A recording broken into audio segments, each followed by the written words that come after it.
Hey guys, and welcome to my Making Ultimate Tic-Tac-Toe in Minecraft series. Last episode I finished up the interfacing system for the display. In this video we'll build the control logic and the player input panel. I've been thinking of exactly how I've wanted to build the system since the first episode. The fact is, no solution is perfect and there are about a million different ways to control the game. I'll show you why I've been struggling. My first thought for a system is probably the most daunting. It begins with the player input panel, which is just 9 buttons representing the 9 pieces in a board. Now I'll run the player input into a move validator. The move validator does what it sounds like. It checks to see if the move the player selected is valid. What even are valid and invalid moves though? Well, an invalid move are things like playing in one local boards, or playing over already played pieces. So the move validator needs to check a memory bank of the board and tell the player if a move is invalid, and if so, block the move from going through. If a move is valid though, it goes into the position manager. The position manager is in charge of things like remembering whether an X or an O is being played, and what local board the previous player selected.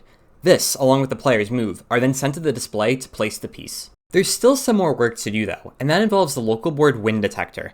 If a board is won, the win detector needs to update the data array and instruct the board to show a local board win. This is basically the end of the turn. I simplified a few of the tiny details in the turn progression, but if it wasn't already obvious, this is going to be a lot of work.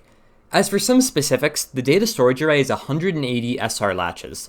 The move validator is actually not that awful, but it's a lot of specialized logic gates. The position manager is again not terrible, but just requires a lot of specialized logic. The local board win detector is a complete nightmare. It needs 72 win detection modules as well as some system to talk to the position manager and data storage array. My thoughts at this point are that a fully automated system is probably going to be very slow, a lot of work, and ultimately not worth it in the end.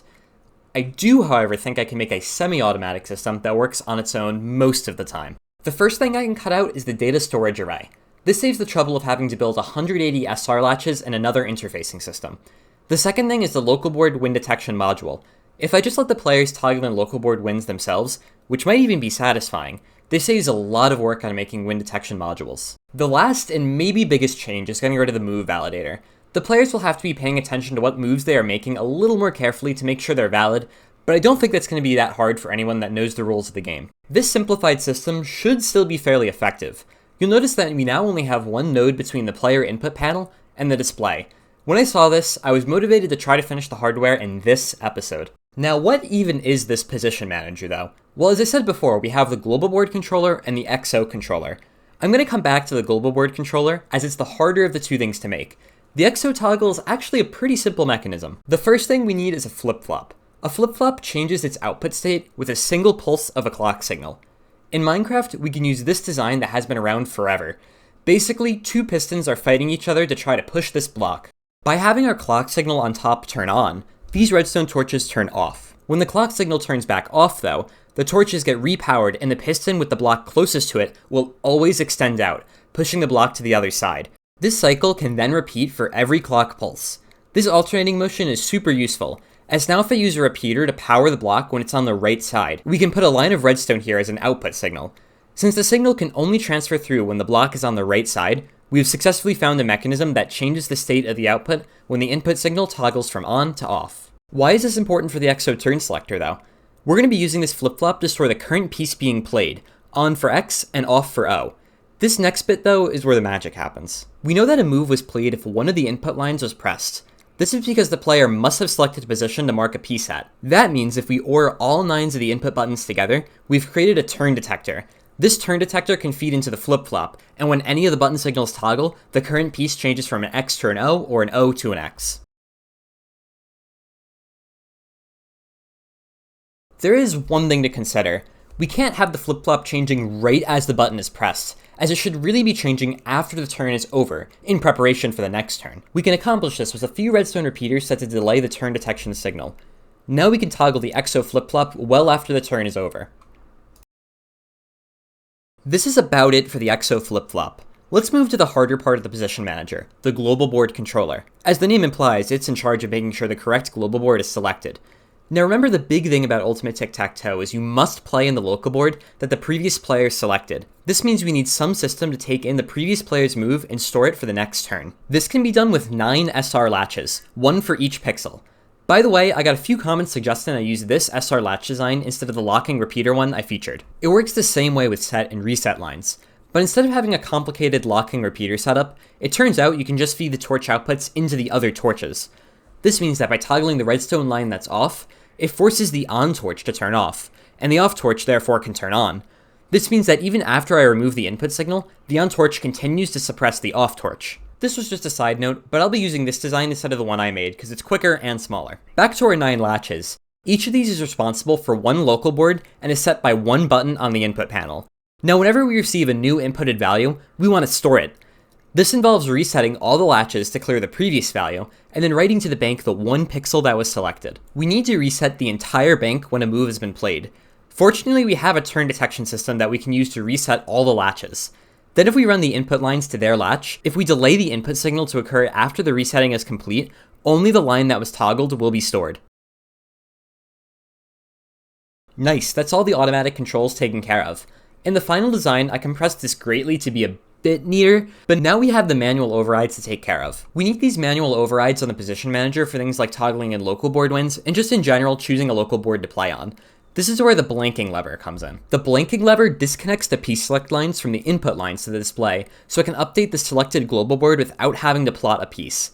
This can be done with a bunch of AND gates on each input line, and if the blanking lever is off and the piece select line is on, you can pass the signal through. In this way, it acts just like an enable signal, which is exactly what I want. We only have a handful of lines left to think about. The first is the reset line, which I just need to run to the input panel for the player to use. So that's pretty easy. The next one is the big piece plotter, which again, I already have, I just need to route it to the input panel. The last one is the manual XO toggle. I designed the XO flip-flop to be stupid easy to hook a manual line to. If I just run the manual line to the input of the flip-flop, now if either the control logic or my manual line toggle, the flip-flop toggles. This is perfect. I just need to route this manual toggle line to the input display. As a little added bonus, I'm going to be routing the output of the flip-flop as well to the input select panel, so the player knows what piece is selected at the moment. I'm going to be doing something similar for the local board selection, but not right now, because I don't really feel like it. This is what everything I've just described looks like all together. It's not super pretty, but it should work. Hopefully. I'll show you a little of how to play the game with these controls. I'm not going to showcase this fully yet though, as I have a little work to do on prettying it up. Let's go over to live read to show you the controls. Alright, so here's my first input panel. Have the 9 pixel buttons. Have my manual XO selector. The blinking lever. The local board win. And the reset line. So if I want to plot a piece, let's say in this local board in the middle, what I would have to do is turn on the blinking lever. And this just makes it so it doesn't plot a piece while I'm trying to select the local board. And now I can select this button. And now this local board will be selected. I gotta turn off the blinking lever. And then if I just go into the middle spot, it should plot a piece in the middle. There we go. Alright, now I should be playing in this spot. And you'll also notice the XO line is now off, which means that we're playing an O. So let's say I want to just plot a piece up there. It should put an O right here. And it did. And now I should be playing here. So I guess I'll do one more. Let's go to the bottom, and it should do an X since it's lit up.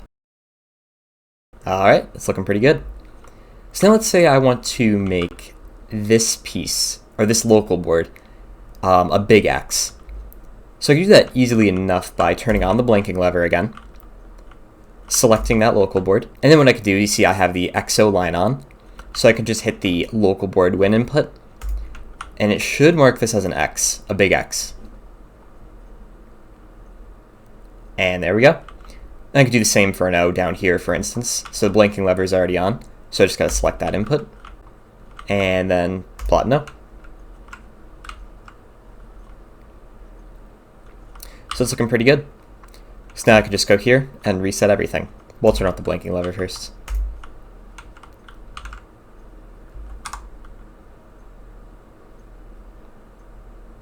Alright, I'm tired. This was hours of work behind the scenes just placing blocks and running redstone. Thanks for watching. Make sure to subscribe so you don't miss the completed game. If you have any questions or comments, feel free to ask below. Until next time.